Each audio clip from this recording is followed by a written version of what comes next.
came across something called somatic therapy. Our body remembers trauma even when our brain is starting to heal. So now the next thing for me was to see what my body remembered. I didn't really take heed to that when they say like, oh, I've cried during my hip yoga or my hip stretches. So I was doing this somatic therapy meditation.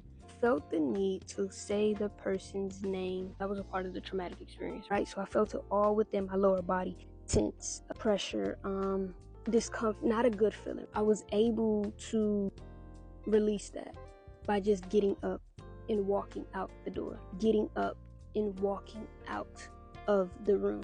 If I would have got up and walked out the room, I don't know what would have happened, but it would not have been this. Probably been something else. It would not have been this.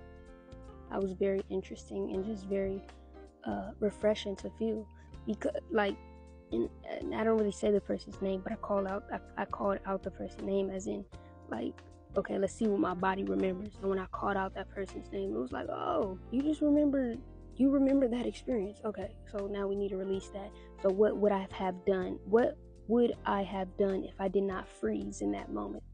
And you would have got up and walked out the door. And essentially that's what my body wanted me to do at that time. But I did it now and I feel great. Somatic therapy was very great for me.